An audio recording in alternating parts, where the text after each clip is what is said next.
Mesdames et messieurs, bonjour. Vous suivez l'élan africain et je vous remercie. Vous avez sans nul doute suivi le développement dans les pourparlers de paix qui se déroulent à Washington entre le gouvernement de la République démocratique du Congo et le gouvernement rwandais. Nous avons appris au début de cette semaine, par l'agence de presse britannique Reuters, qui nous apprend que maintenant, le Congo a exigé le retrait des troupes rwandaises du sol congolais avant la signature de tout accord. Et cette condition posée sur la table par le gouvernement de Kinshasa est fortement soutenue par les Américains. Ce qui, évidemment, cause un certain nombre de difficultés à la partie rwandaise.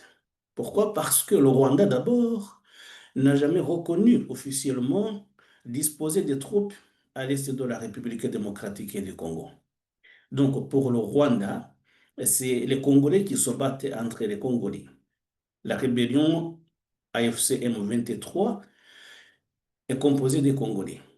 Raison d'ailleurs pour laquelle il y a une autre partie des pourparlers qui se déroule à Doha au Qatar.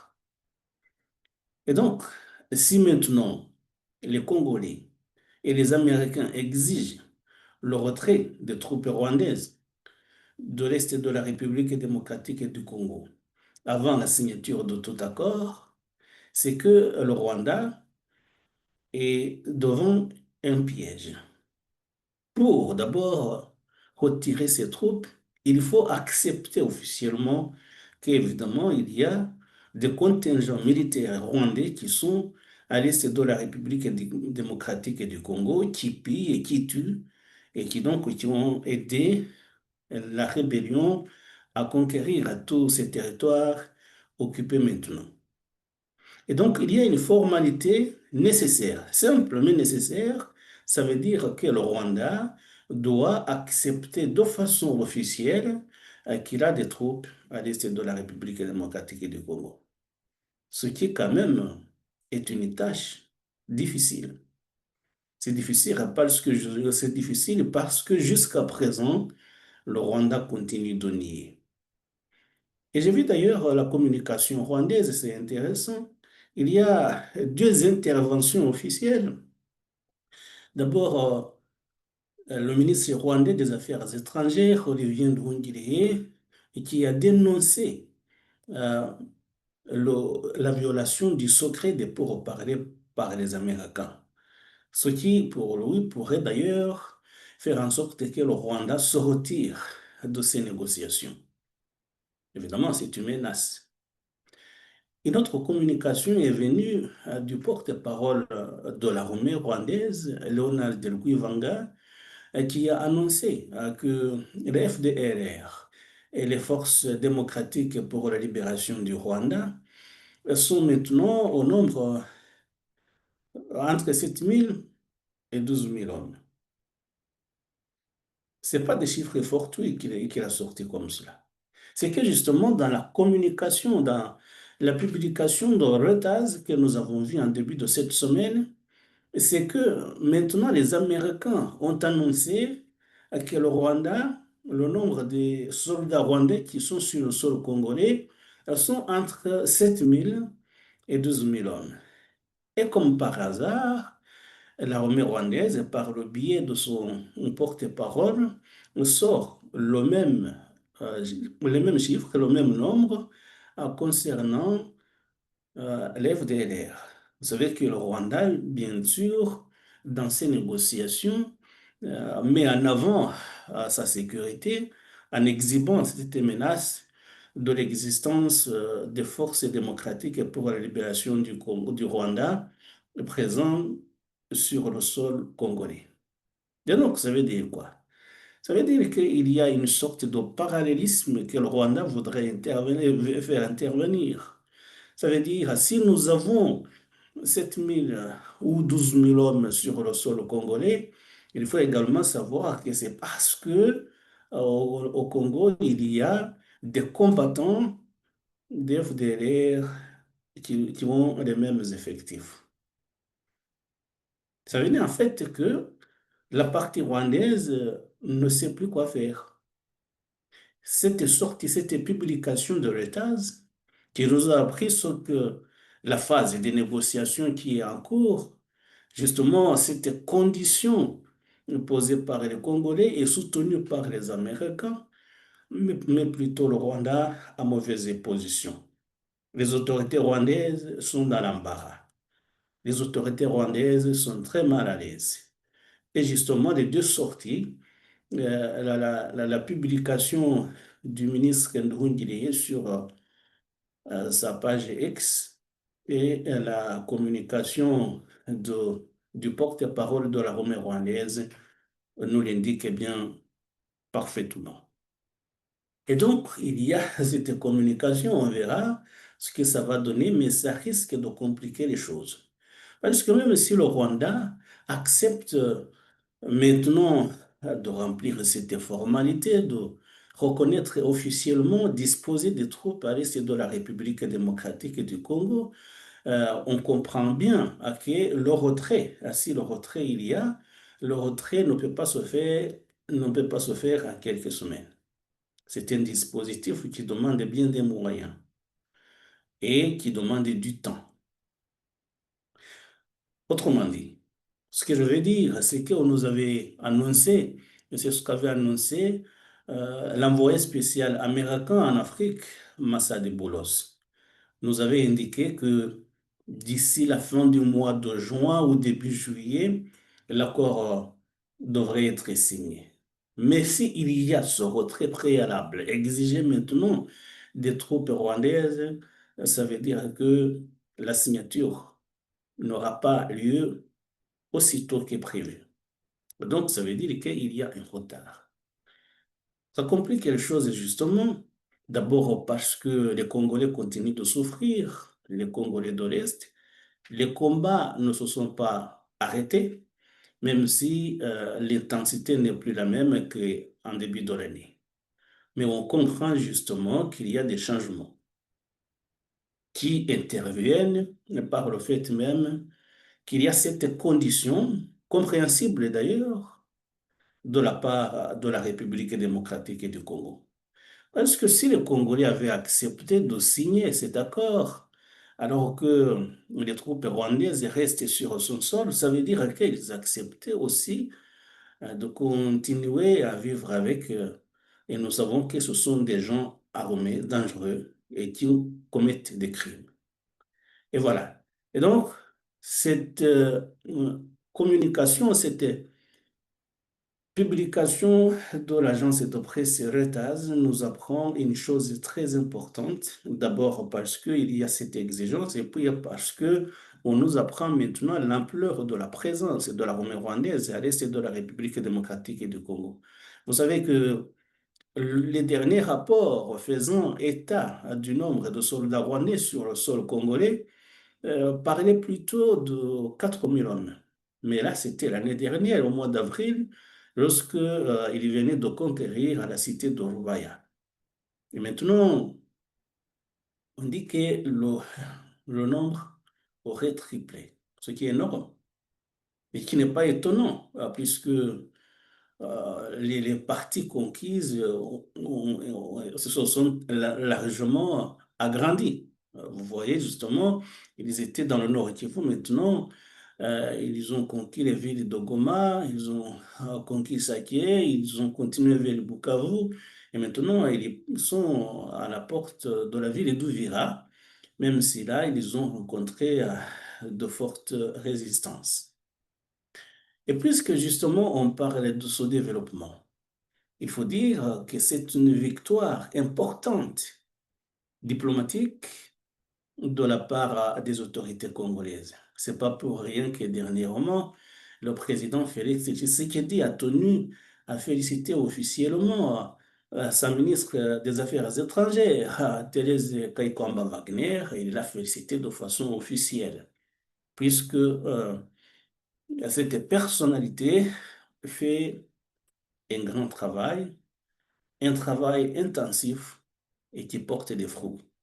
réunion du gouvernement de ce vendredi a commencé par une note positive, à savoir l'hommage du président de la République et de la nation tout entière à la ministre d'État, ministre des Affaires étrangères, Wagner Kayukwamba, pour la double victoire diplomatique à New York. C'est vraiment notre héroïne qui a réussi, qui est vraiment l'exemple de ce que j'ai toujours souhaité, c'est-à-dire instruction donnée et résultat obtenu. Voilà. Madame la ministre, au nom de la République du peuple congolais, je tiens vraiment à vous féliciter et vous remercier aussi pour tous ces efforts. Je sais que le combat continue, mais l'histoire retiendra que vous êtes une vraie héroïne, que vous avez vraiment accompli un grand travail dans ce combat injuste que vous êtes imposé. Encore une fois, merci et que Dieu vous garde et vous bénisse. Vous savez d'ailleurs que on a vu le week-end dernier aussi, lors du sommet de Maraba, en Guinée équatoriale. Le Rwanda devait prendre la présidence de cette organisation de la communauté économique des États de l'Afrique centrale, puisque la présidence était occupée jusqu'à présent par la Guinée équatoriale et le Rwanda devait prendre cette présidence tournante, mais le Congo s'y est opposé et cela n'a pas eu lieu. Et le Rwanda a réagi de façon brutale, a pris une décision qui dénotait bien son embarras actuel. Ça veut dire qu'il a prouvé qu'il y a une défaite importante de la part de la République démocratique du Congo sur le plan diplomatique. Parce que le Rwanda a décidé de claquer la porte. Le Rwanda a quitté cette organisation puisqu'on lui a refusé cette présidence tournante qui lui revenait de droit. On comprend. Mais justement, selon les autorités congolaises, on ne peut pas constamment violer les principes du droit international, les principes régissant les instances internationales et vouloir en même temps diriger les mêmes instances. C'est ce qu'a déclaré le ministre congolais de la communication et porte-parole du gouvernement, Patrick Muyaya. Bah écoutez, la nouvelle, elle est tombée hier soir, samedi soir, à l'issue de la 26e session ordinaire de l'organisation qui se tenait à Malabo, en Guinée équatoriale. Et lors de cette rencontre, le pays hôte devait céder la présidence tournante de la CEAC au Rwanda. Mais selon un commissaire de l'organisation cité par l'AFP, Kinshasa a fait valoir qu'en cas de présidence rwandaise, la RDC ne pourrait pas se rendre aux activités et aux événements de la communauté organisée au Rwanda. Toujours selon ce même commissaire, le Burundi aurait plaidé dans le même sens. Conséquence donc, la CEAC a annoncé différer le transfert de la présidence pour un an. Et dans la foulée, Kigali claque la porte de l'organisation. Je vous laisse découvrir le communiqué de son ministère des Affaires étrangères. Le Rwanda déplore l'instrumentalisation de la CEAC par la RDC avec le soutien de certains États membres. Cette dérive s'est une fois de plus manifestée lors du 26e sommet ordinaire tenu aujourd'hui à Malabo, où le droit du Rwanda à la présidence rotative, tel que stipulé dans l'article 6 du traité, a été délibérément ignoré pour imposer le diktat de la RDC. Par conséquent, le Rwanda ne voit aucune raison de maintenir son appartenance à une organisation dont le fonctionnement est désormais contraire à ses principes et son utilité. On comprend donc que le Rwanda a plutôt, là à Malabo, a perdu des plumes, puisque la présidence ne lui reviendra pas, étant donné que Kigali a décidé de claquer la porte. Et voilà, et donc, le fait même que maintenant Washington soutient la République démocratique du Congo dans son exigence de retrait des troupes de l'Est de la République démocratique du Congo. C'est un point marqué. Le fait que le Rwanda n'a pas eu la présidence de la CEAC est un autre point. Et le troisième point, évidemment, vous l'avez suivi également, c'est le fait que maintenant la République démocratique du Congo est membre non permanent du Conseil de sécurité des Nations Unies. Ladies and gentlemen of the press, today marks a defining moment for the Democratic Republic of the Congo. With humility and determination, we welcome the decision of the United Nations General Assembly to elect our country to serve as non-permanent member of the Security Council for the 2026-2027 term. On behalf of the President of the Republic, His Excellency Félix Antoine Tshisekedi Chilombo, and in the name of the Congolese people, I wish to express our deep and sincere gratitude to all member states that supported our candidacy. Évidemment, ce n'est que pour 2 ans. Mais ce sont 2 ans qui peuvent changer durablement les choses sur le plan du retour de la paix dans le pays. Vous savez, quand on est là, on a un ambassadeur justement au Conseil de sécurité des Nations Unies. Il n'est pas là pour prendre du café ou tourner les pouces. Il est là pour travailler, pour discuter, pour échanger avec les autres membres. Et les autres membres, justement, je le dis parce que la dernière fois, je disais que Paul Kagame a décidé de changer son positionnement diplomatique en cherchant plutôt des alliances dans le bloc de l'Est. Mais puisque justement, la RDC occupe maintenant cette place de membre non permanent du Conseil de sécurité des Nations Unies, il y aura bien sûr l'occasion de discuter avec les uns et les autres, y compris les ambassadeurs du bloc de l'Est, duquel veut se rapprocher Paul Kagame maintenant. Ça veut dire la Chine et la Russie. Et là, ça peut changer les choses. Et donc, je dis que là, c'est un troisième point marqué par la République démocratique du Congo sur le plan diplomatique. Et là, justement, ça pallie les faiblesses qu'on a pu observer sur le plan militaire. Puisque sur le plan militaire, c'est pas encore ça. L'armée congolaise s'appuie sur les Wazalendo et n'arrive pas jusqu'à présent à repousser les assauts répétés de l'armée rwandaise, des rebelles de l'AFC M23. Et c'est pour cela d'ailleurs, d'après des sources officielles congolaises, puisque l'armée est faible, le gouvernement s'emploie à construire cette armée, ne vous y trompez pas. L'armée est en train d'être construite depuis l'avènement du président Félix Tshisekedi et il y a des développements tangibles.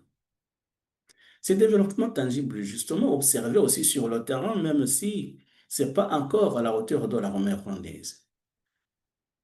Et c'est pour cela, justement, qu'il y a un certain Joseph Kabila, l'ancien président congolais, qui est maintenant à Goma. Il dit qu'il est à Goma, mais certaines sources indiquent en fait qu'il va à Goma de temps en temps. Normalement, il réside à Kigali.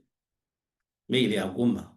Il rencontre des membres de la communauté de l'Est, les membres de la communauté féminine de l'Est, les représentants des jeunes, les représentants des confessions religieuses. Il a fêté d'ailleurs ses 53 ans à Goma. Et pour lui, c'est pour échanger avec les uns et les autres, comprendre les problèmes de cette partie du pays et pouvoir proposer des solutions. Les solutions qu'il n'a pas apportées quand il était à la présidence du pays, on comprend mal comment il va les proposer aujourd'hui. Mais justement, d'après certaines sources du côté du gouvernement congolais, en réalité, la mission de Joseph Kabila, lui confiée par le gouvernement rwandais, c'est de s'employer encore à affaiblir l'armée.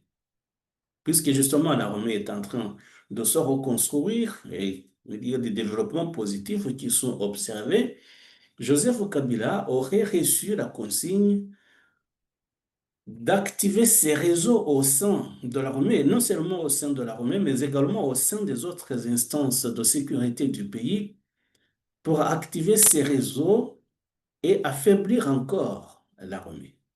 Ce qui veut dire que le Rwanda, en réalité, ne s'attendait pas à ce qu'il y ait cette condition posée sur la table par les Congolais à Washington et soutenue par les Américains. En fait, le Rwandais s'attendait à ce que Joseph Kabila réussisse à affaiblir par ses réseaux internes, à affaiblir l'armée et que justement le Rwanda continue d'engranger des victoires sur le terrain militaire. Vous savez maintenant qu'ils ont des velléités sur la ville d'Uvira à la frontière du Burundi, aux portes de Bujumbura. Mais ils ont, comme je le disais tout à l'heure, ils ont rencontré de très fortes résistances, non seulement de la part des Wazalendo, des FARDC, mais également de l'armée burundaise, qui est venue prêter main forte à l'armée rwandaise sur demande, à l'armée congolaise sur demande de Kinshasa. Et donc, Joseph Kabila aurait en réalité pour mission d'activer ces réseaux au sein des instances de sécurité du pays dans le but d'affaiblir l'armée. Évidemment, on ne sait pas s'il va réussir. Mais ce fait même a fait réagir des Congolais. Et là, justement, c'est de la politique interne.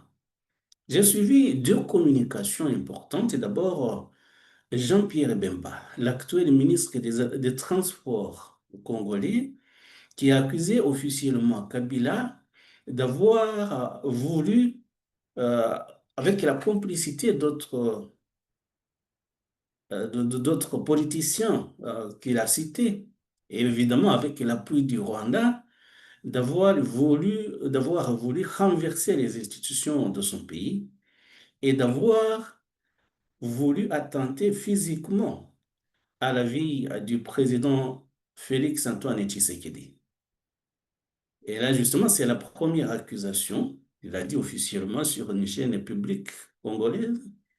Et puis, il a accusé Joseph Kabila que, quand il était à la présidence, il versait une certaine somme importante chaque mois au Rwanda pour payer la contribution du Rwanda au renversement du président Mobutu dans les années 97, aux côtés de la rébellion d'alors, l'AFDLR, l'Alliance démocratique pour la libération du Congo, du musée Laurent Désiré Kabila, qui se trouve être le père de Joseph Kabila.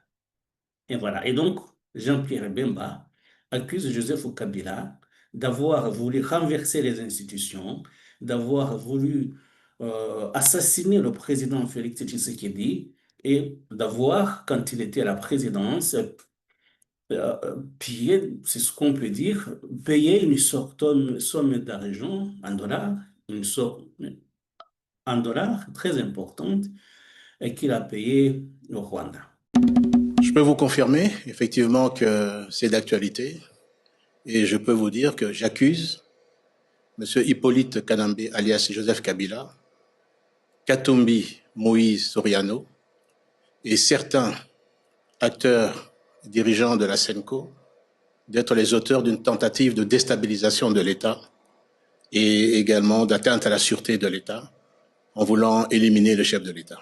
66 millions de dollars quittaient chaque mois la Banque centrale pour alimenter et être versés au Rwanda. 800 millions Non, 66 millions par mois. Fois 12, 800 millions de dollars par an. Multiplié par 18, ça vous fait perdre 15 milliards de dollars. Depuis que il y a 18 ans.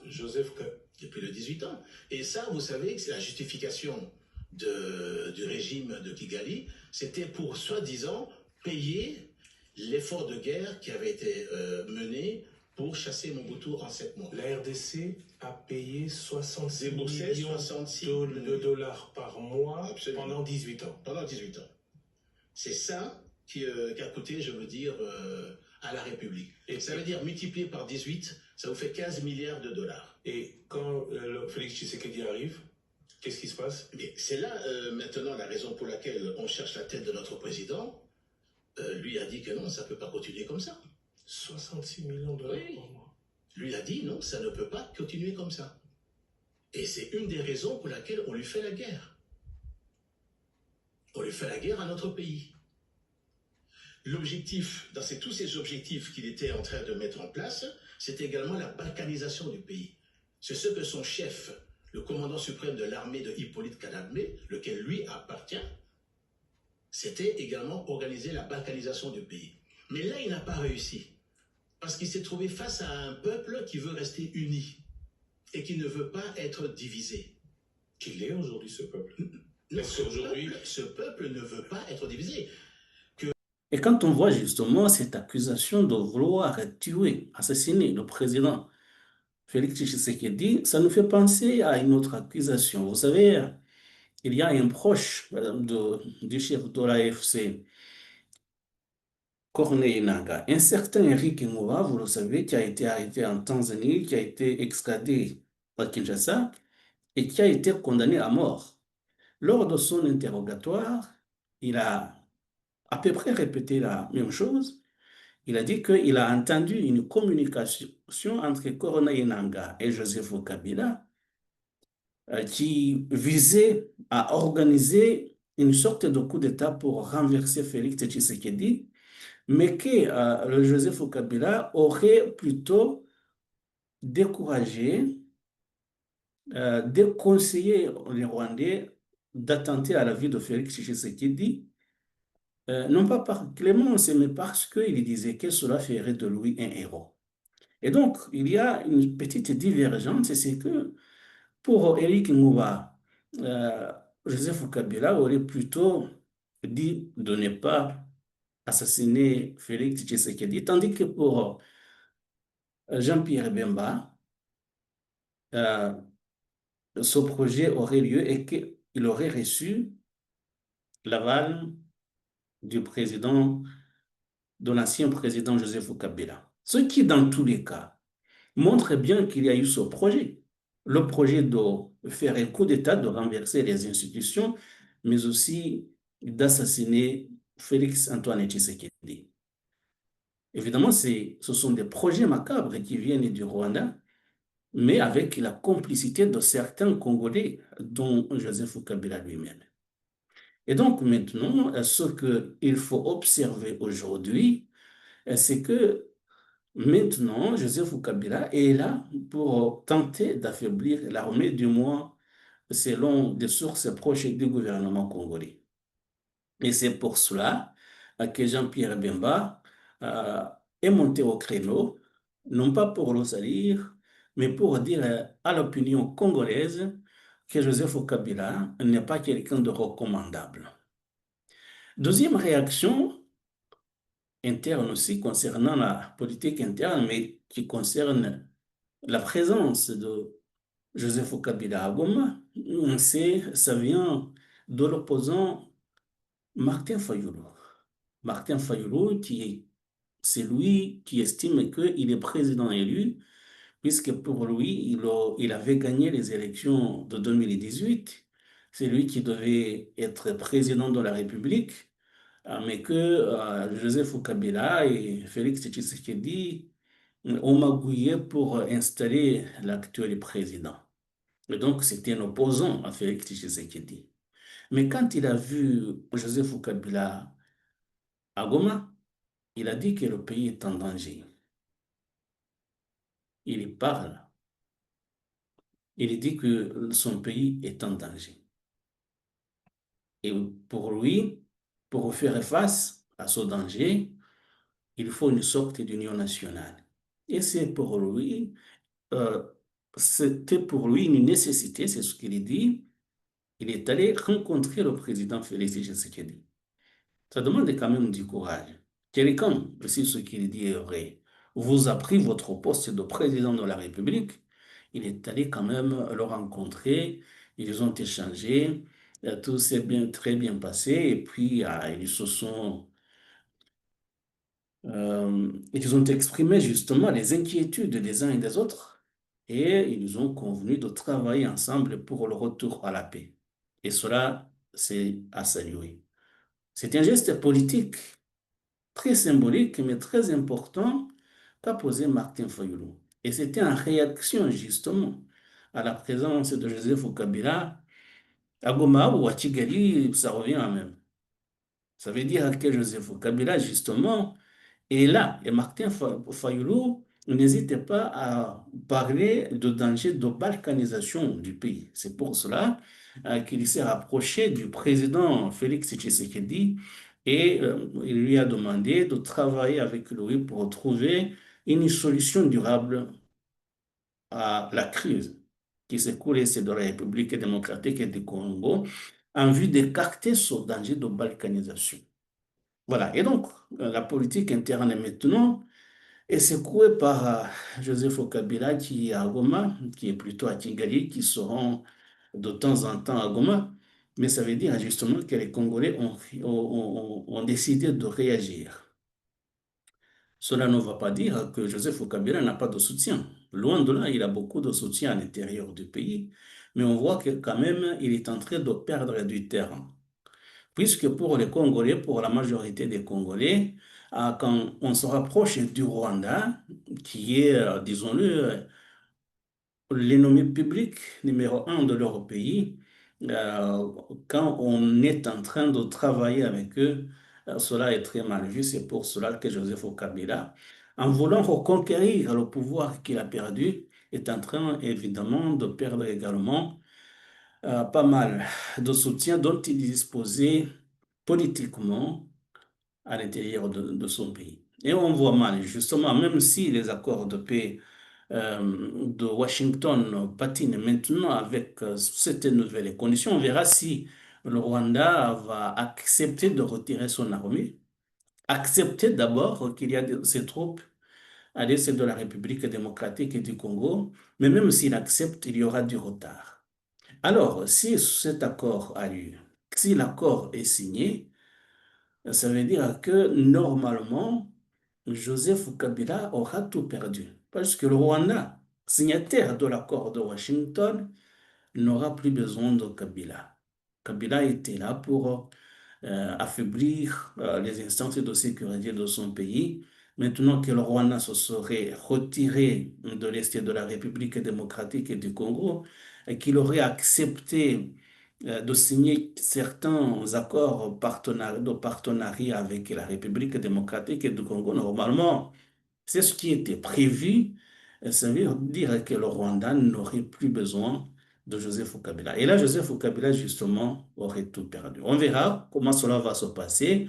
Mais dans tous les cas, même s'il y avait un dialogue interne au Congo, comme cela est exigé par les accords de Doha maintenant, et qui sont au point mort aussi, Joseph Kabila aurait du mal. Enfin, on verra s'il y a des concessions qui seraient faites, mais Joseph Kabila aurait du mal à échapper à la justice, puisque justement, les accusations venant du proche de Corneille Nangaa, Eric Ngouba, les accusations venant de Jean-Pierre Bemba, et puis après, les informations détenues par les services de sécurité, les services de renseignement, il aurait du mal à passer, à échapper à la justice. Vous savez que on lui a retiré son immunité parlementaire.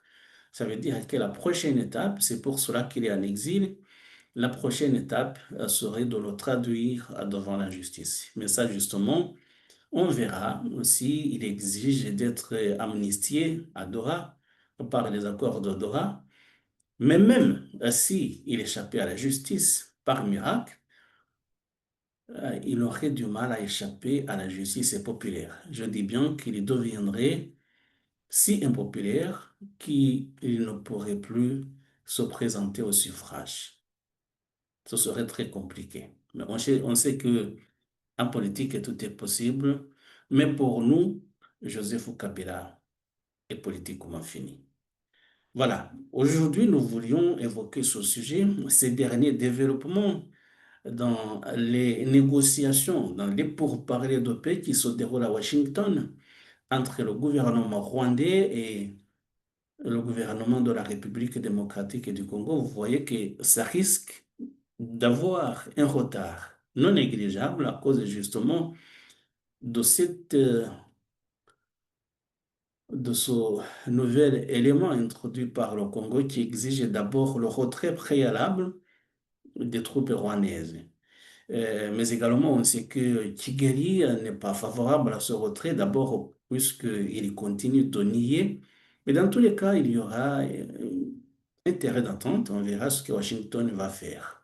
Et je vous rappelle que c'est pour que cette région de l'Est de la République démocratique du Congo retrouve la paix, la stabilité et la sécurité, pour que les investisseurs américains essentiellement, mais également d'autres pays, puissent venir faire des affaires dans cette région et que cela profite à tous les pays, dont le Rwanda d'ailleurs, d'abord aux Congolais, mais aussi à d'autres pays de la région. C'est ce qui est prévu et on continuera forcément d'y revenir dans nos prochaines émissions. Et voilà, mesdames et messieurs, je vous remercie de nous avoir prêté attention. À très bientôt pour d'autres sujets. Demain d'ailleurs, on va évoquer les élections législatives au Burundi. Voilà, à très bientôt.